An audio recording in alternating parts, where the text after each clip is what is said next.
Information shared on the following program is for general information purposes only. It does not constitute legal, tax, investment, or other advice, nor is it intended to recommend any particular investments, products, or financial instruments. Always seek advice from your financial advisor, attorney, or accountant with regard to investment, legal, or tax questions. Right, the growth names certainly that we've seen turn around so dramatically over the last couple of months. Whether you get any sort of... That's great. The stock market is at an all-time high. But what does that really mean to you and your retirement? Welcome to the only show in the country dedicated to helping savers worry less about money, the Worry-Free Retirement, with your host, Tony Walker. If you got it, you don't need it. If you need it, you don't got it. You don't get it, shame on you. Funny, funny, funny what money can do. Them that have it get more of it. The less they need it, the more they love it. And it sticks to them like glue. Funny, funny, funny what money can do. Welcome to the Worry-Free Retirement, and I am that little man in the sweater vest, 401k rollover specialist and fiduciary, Tony Walker. And usually we don't introduce America's favorite financial sidekick this quickly, but since we are going to take a deeper dive into the stock market and more specifically the definition of the stock market, I thought I would conjure up from our own America's favorite financial sidekick, Aaron Orander. First of all, good morning, Aaron. How you doing? Hey, good morning, sir. I'm doing good. How about yourself? Good, good. And we'll get into this later. We kind of did an informal survey of asking people, what is the stock market? In other words, in their own words, what is the stock market? So I ask you, Aaron, before we get into today's program, what do you think of the stock market? Oh, what do I think of the stock market? Well, it's pretty complicated, but all I know is this. So I have a certain amount of money invested with a particular battery company in the stock market, and I know that usually when like the holidays hit, when Christmas time hits, a lot of people are buying those toys for their kids, and those toys need batteries, so the stock kind of shoots up there. So all you know is when people are buying batteries, your stock goes up. People buy my investment, my stock goes up. Well, that sounds good. And of course, with us also feeling a little better. She's been under the weather, but it's also in the studio is our own technical assistant, Miss Megan Murphy. Glad to have her back here. So, yeah, folks, that's kind of our premise today. We talk so much, the economy and everything, and if you turn on the evening news, they're always talking about the Dow and S&P and it did this or that. And my question sometimes to savers is, and I simply just ask them this, what is the stock market? It reminds me, Aaron, it was a workshop we did in Lexington, and the gentleman was, I could tell, a very sharp individual, and we were talking about one of the graphics. The graphics we show, the more you make, the more they take, and it deals with the stock market, how the fees are so high, and right. Even when the market's down, the money manager world, of which I'm in, quite frankly, but we still get paid whether you make money or not. Remember that graphic? Yes. So a gentleman, I kind of finished that graphic, and I said, any questions? And he looks at me and he goes, you said the money went down. What do you mean by that? And my favorite son-in-law, Trey, was there too, and we were talking about this afterwards. And I said, well, what do you mean it went down, sir? It went down. I mean, the stock market went down. And he said, I know you said that, but where is my money? And so I was going, well, sir, you've lost money. So I went through this example. I said, let's imagine you had $100,000 in the market, and it went down 20%. That means you lost $20,000, so you have $80,000. And he stopped me and he said, you're not listening to me. I want to know, where is that $20,000? Where's that $20,000? Yeah. And I've thought about that. I thought this is a really good question because unfortunately, and I say this sincerely, folks, I've been doing this 35 years. I've been licensed to sell securities that long. So I've been around the stock market, mutual funds, variable annuities, ETFs, exchange-traded funds, limited partnerships. I've sold just about everything that we would call in the securities world, bonds, etc. And these things all contain risk. So the point is, I think sometimes people, and that's what we're going to try to help you with today, really just don't understand the stock market. Now, if we boil it down to simplicity, just like Aaron, first of all, let me say this. I'm not against the stock market. And yes, just as Aaron noted, the market is a wonderful place for people to invest or own portions of a company. So let's think about this company, Aaron, right? The battery company. Let's just say we didn't have a stock market. and you like this battery company, so you call up their CEO and you go, hey, I'm Aaron Orander, I'm in Louisville, Kentucky. I got a couple $1,000s to my name. Can I buy a piece of your company? What are they going to say to you?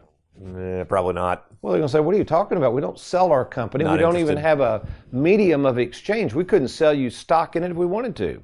So we have to understand that while the stock exchange is very risky, the stock exchange serves a valuable purpose. So what we're going to do, let's kind of turn to some resources that are just out there, Wikipedia, Webster's, and let's just let them help define us what the stock market is. Okay, here we go. Wikipedia defines the stock market as the aggregations of buyers and sellers. I like this, a loose network of economic transactions, not a physical facility. So although there's a stock exchange, Aaron, in New York, that's just where everything transmits through. There's a whole World Wide Web, brother, right out there. It's like there really is no place for this. It's just out there. And I think that's what people have it's hard to get your mind wrapped around. It'd be like, I like to use real estate. It's not like we can drive around Louisville or Bowling Green or Bardstown or Lexington and we see a subdivision, right? Mm-hmm. And we see 5 houses for sale in the subdivision. Well, that's easy to quantify. And we could go around and find out what the houses are selling for, right? Right. Well, the stock market's not like this. It's like, where is the stock market? It's kind of mind-boggling when you think about it. So basically, let's keep going. So they have stocks. These stocks are shares or ownership of a company. So even though Aaron physically could not ever afford to buy a battery company through the stock exchange, he can buy shares of stocks, which means, technically, Aaron, that's why you're part owner. Do you ever get the proxy votes at the end of the year? They're getting ready to vote in the new, and you're like, wait a minute, what do you mean vote? What am I voting for? Okay, if you're a shareholder, you get to vote, and that's really what that's all about. Okay, let me see here. Let me scan down here. Here's another one. Webster's defines the stock market as the business or activity of buying and selling stocks, a system for buying and selling stocks, or a place where stocks are bought and sold. And it makes sense if we're talking about the stock market, we need to drill down now and define what is a stock. Okay? So a stock, you could even think of stocking the shelves. You thought about that in a grocery store? They stock the shelves. Well, the stock is up on the shelves now. Let's say it's 10 bags of sugar. Well, you have stock, it's 10 bags of sugar. If you buy two of those bags and take them out of there, there's now only 8 bags of sugar. So let's say there's a run on sugar for some reason, and everybody's been buying sugar, and there's only 1 bag left, and the government just announced that the country is out of sugar, and everybody rushes over there and there's 1 bag left. What do you think they're willing to pay for that bag of sugar? Yeah, that price is going to shoot up. So again, folks, we're trying to boil this down to simplicity, but that's really kind of how simple it is. So let's see what else Webster's referred to. Okay, it refers to inventory goods, manufacturing, equipment, materials, supplies. I like this, the proprietorship. That means ownership. So I'm a sole proprietor. I operate as a sub-S corporation. I have shares of stock, but I own 100% of the stock in Tony Walker Financial. I'm a proprietor. That means, anytime you see that word, that means owner. And again, the corporation is usually divided into shares, and these shares are transferable. They're certificates, and that's what's called a stock. So you got it? Got it. it. Although you may only own a couple of shares of this stock, they could have millions of shares, you still own a piece of the company. So again, folks, I know if you listen to this show a lot, remember this show is dedicated to savers. It doesn't mean I'm opposed to the stock market. What I'm opposed to, and what you're going to see here later, is savers, who most savers do not like losing a lot of money, who have blindly thrown all their money into a stock market, a market of which most of them truly don't understand. Now, so let's make sure and understand, why would companies even offer shares of stock? That's a good question, isn't it, Aaron? I mean, why would the battery company want you to even own their stock? Well, go ahead. Because I'm giving them money? Good. Very good. I know, Megan, you're under the weather, but are you impressed with Aaron's responses so far? You look very enamored over I didn't even study this morning. This is all just off the top of my head. Man, maybe. This is awesome. But yeah, because they need money. So stocks are a good thing for the economy because they allow me and you to buy shares in a company, and then they take that money and they're either doing research and development, now, a lot of times companies keep shares. They don't sell all their shares because sometimes a company will hold those shares in case they have to raise money, right? So it wouldn't be prudent to just get rid of all your shares, totally. So they'll keep some shares in reserve. Sometimes when they're buying a company, have you ever seen where a company takes over a smaller company? Yes. Well, they may not have the money to pay $100 million for a company. They'll trade that company shares of stock in their company. Does that make sense? So again, folks, let me say this before we get into the whole stock market situation and why it's very risky for you to have all your money in the stock market. The stock market plays a very vital and crucial role. It is a very important role in our nation's economy. All right, here's what we're going to do. When we come back, though, we're going to have to talk about the reality of this stock market and what's going on possibly inside your 401k. And listen closely. If you are retired or nearing retirement, the rest of the show is going to postulate this theory that why in the world would you take all this risk if you don't have to? You're listening to The Worry-Free Retirement. I'll be right back. You stay tuned. I'm Tony Walker.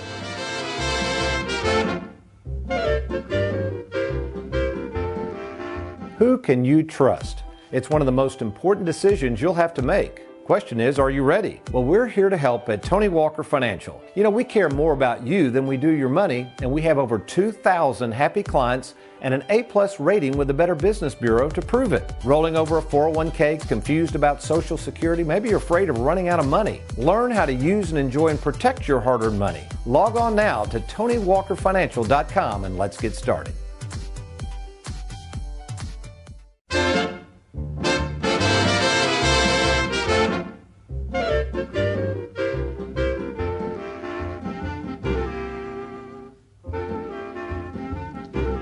After 10 years of a strong bull market since 2009, it is unhealthy to see this type of parabolic price action.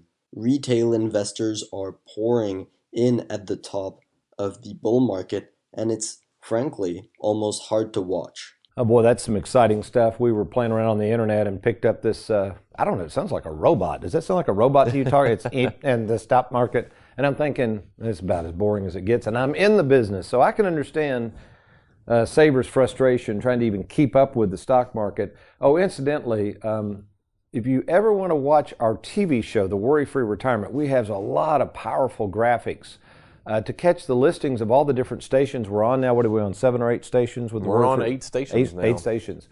And it's on every week, stations in Louisville, Lexington, and Bowling Green. Just go to TonyWalkerFinancial.com. And they would want to, could you, in the search bar, put TV stations, or is it better to go up to the... I think it'd be better to go up to the menu and go to our TV and our media page, and that'll give you all the listings of what time we're on, what stations we're on, and therefore. And if you have the ability to DVR it, obviously you can DVR it, or you can watch past episodes of the television show, The Worry-Free Retirement, by logging on to YouTube and just typing in Tony Walker Financial. Okay, but, and you can't see this, but I'm going to kind of give you an idea. This is the chart, we call it the peaks and trough of the stock market. So again, folks, when you're thinking of the stock market, this is a retirement planning show. This is not an investment show. I'm not telling you which stocks to buy and hold and sell. That's not what this is all about. What we're trying to do is help you use and enjoy and protect your money, not only now, but all the way through retirement, which could be a long time. So let's imagine we had a crystal ball, which I actually do downstairs. Have you seen my new crystal ball in the office? Your new one? Oh, I've got a new one. You got a new one. I had one in Bowling Green, but I had to put one in Louisville. The reason I did that, you heard this story, didn't you? Yeah, I think so. Well, I got tired of everybody saying, I know you don't have no crystal ball, son. Well, we do now. But anyway, if we knew that you were going to live to, let's say, 85, okay? You're 65 years of age, Aaron. You come to me. You're getting ready to retire. You want us to handle your 401k. You're a little nervous about the stock market, but let's face it, as we record this show on January 14th, 2020, the market is way up there. Obviously, it's the highest it's ever been. And I had right at 20 meetings yesterday, pretty busy. You probably saw those people coming and going, didn't you, Aaron? Yes. Mondays are our busiest day, folks. But anyway, I love Mondays because I like to get people's reaction to the market. And you know what most people are saying? It's one camp or the other. Now remember, I just only talk to savers. I'm not talking to investors. One camp is saying, ooh, boy, Tony, it's awful high. I don't want to miss out if it keeps going up, right? And that's understandable. That's human nature. The other camp intuitively is going, can this thing keep going up? And guess what they think back? 08. They remember, and I remind them too, 08 came quickly and nobody saw it coming. I don't care what pundit tells you they saw it coming. You Google and research. Very, very, very few of the, quote, experts saw '08 coming. So what I'm going to do here in kind of real time here, just kind of read off a few of the peaks and troughs. And most of these, the average trough, the trough means when the market tanks, let's call it tanking out, is about 403 days, Aaron. So when the market tanks, imagine you're retired. You can't imagine your age. You're a young man. You don't care about if the battery company went down for 2 years, really and truly, would you get panicky? You probably wouldn't. I wouldn't lose sleep over it, really. There you go. But if you're 65 and you just retired and you just left a good job and they're not going to hire you back and the market tanks, you're probably going to lose some sleep. Right. Okay. And if I had all my money in there, if I had all of my money in there, then I might lose some sleep. Good point. So let's go back to 1919 through 1921. The market went down 46%. Again, so just picture you're retired. You got $500,000 in your 401k, and now it's worth about $300,000. That would be real exciting, wouldn't it? Yeah. And you call back your boss, and he's like, "Hello, who's this? I don't reckon." Oh, but look at this. Everybody remembers the Great Crash. The Great Crash actually lasted 679 days. Folks, it went down 86%. I think people forget this. And you say, well, that never happened again, would it? Well, I mean, I could keep going year after year. There's a lot of these troughs. I mean, there's a bunch of them. There's tons of them, actually.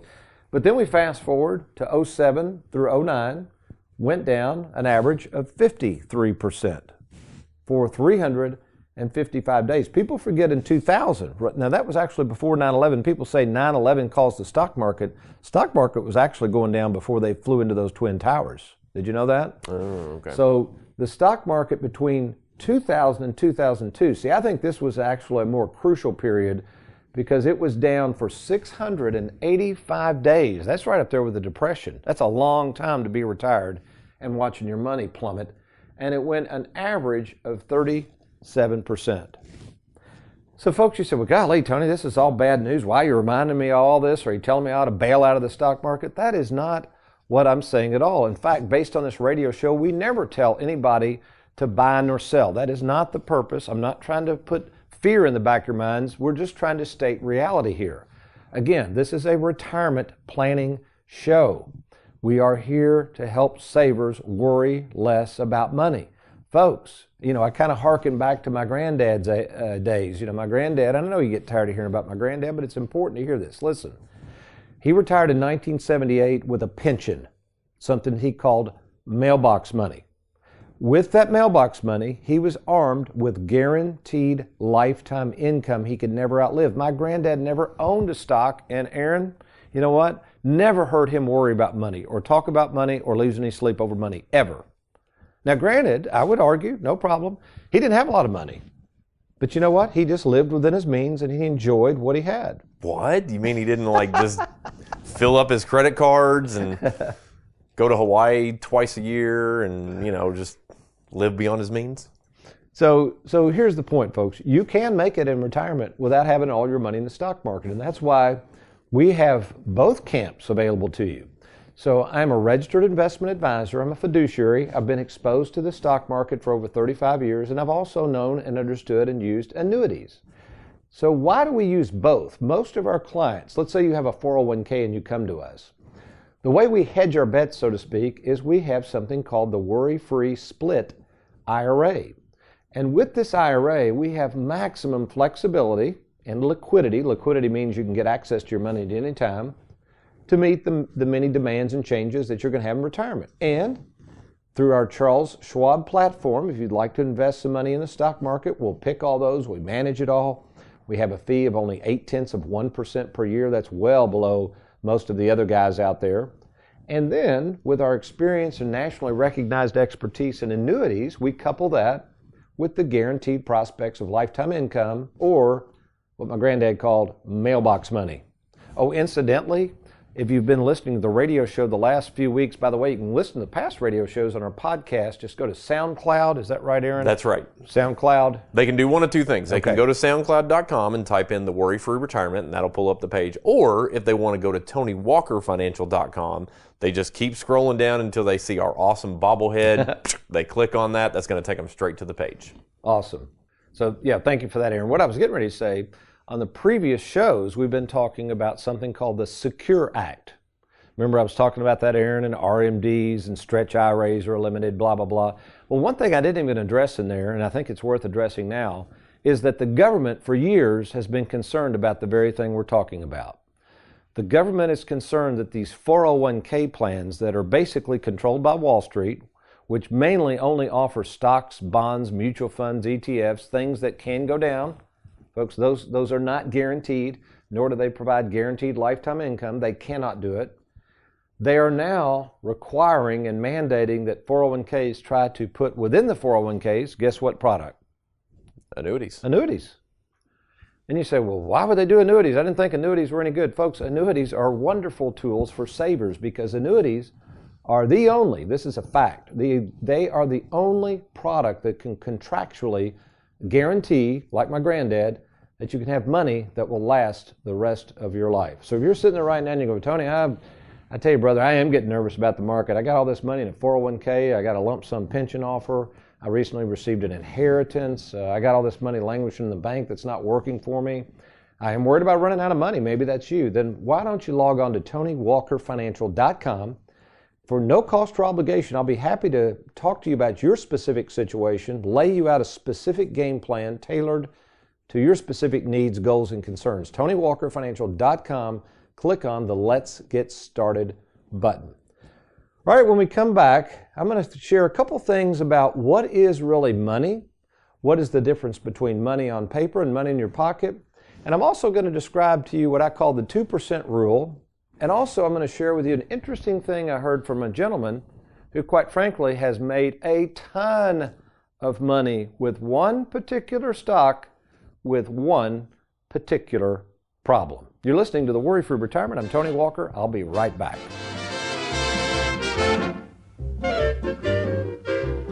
Worried about running out of money in retirement? For a limited time, 5-time author and retirement specialist Tony Walker is making available his latest book, Mailbox Money for Life. For your free copy, simply log on to TonyWalkerFinancial.com.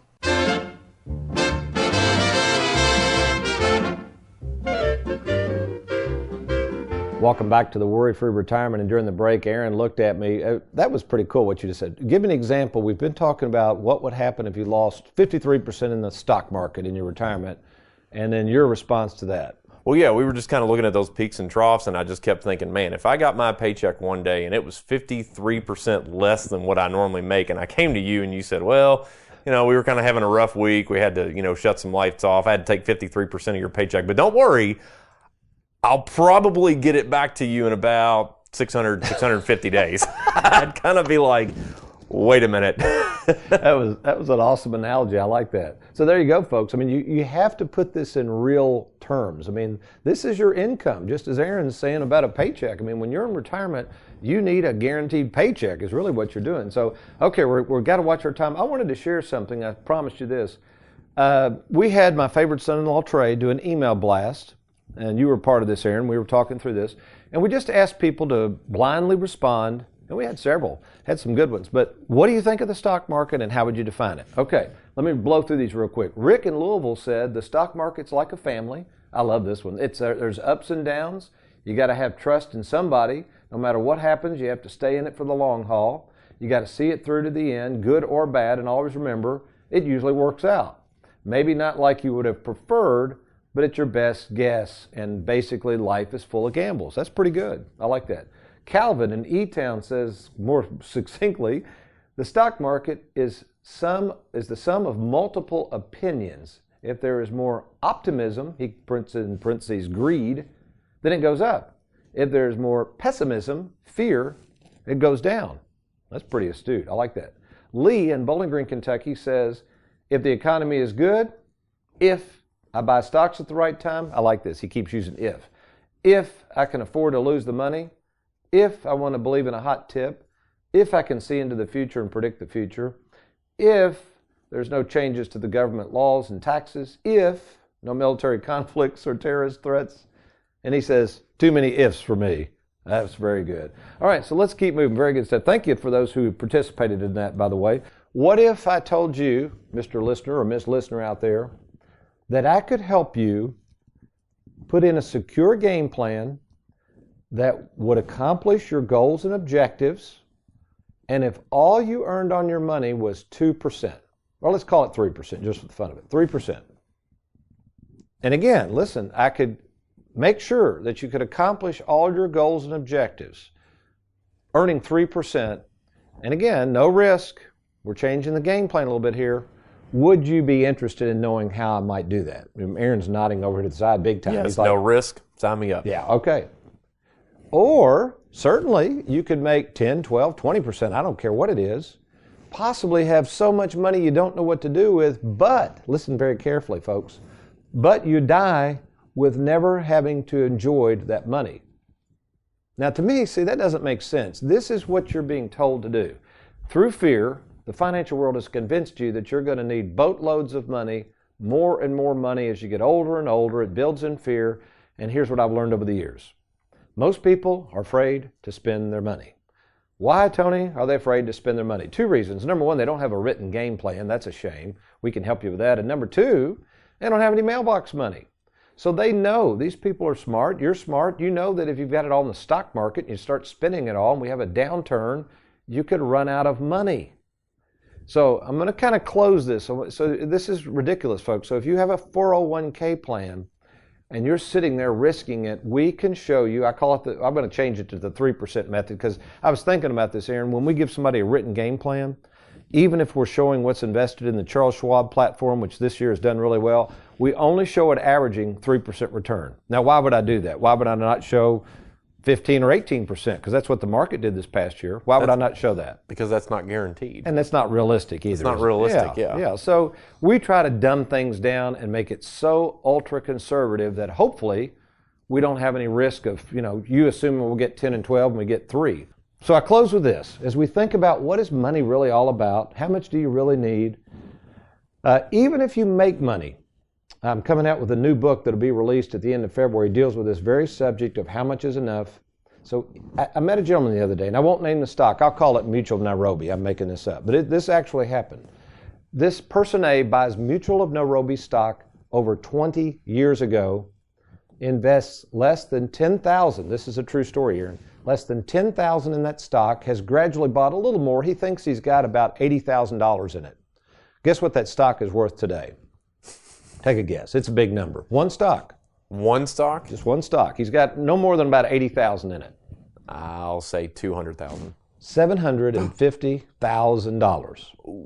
So let's just call it what it is. That has been a great investment. He's getting older, and I noticed he didn't want to sell any then. And I knew the reason for this. I said, why do you not want to sell any of that stock? And he said, I don't want to pay the taxes on it. Yeah. So I said, let me get this straight. So you're not using and enjoying that money because of the taxes? And he said, basically. So I said, so what's it really worth to you? And he said, $750,000. I said, no, it's not. On paper, absolutely it's worth that. First of all, you won't spend it. So remember this, folks, until a dollar is converted to cash and used, it ain't worth nothing. Nothing. So maybe that's you right now. You've never really thought about it that way, whether it's a bunch of stock that's gone up in value, a 401k, it doesn't matter. I think it's time with the market at all-time highs to sit down with a fiduciary such as myself with over 35 years of experience, somebody who's met in person with over 15,000 people.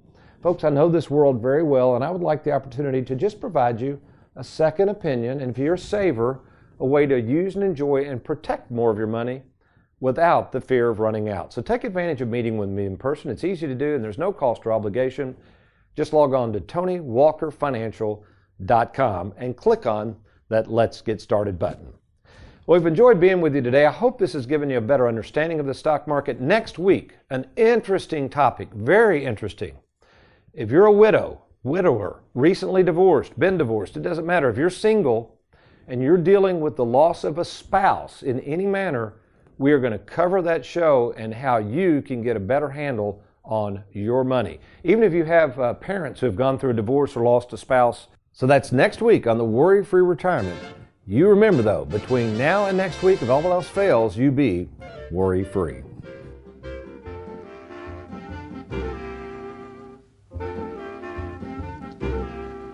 If you got it, you don't need it. If you need it, you don't got it.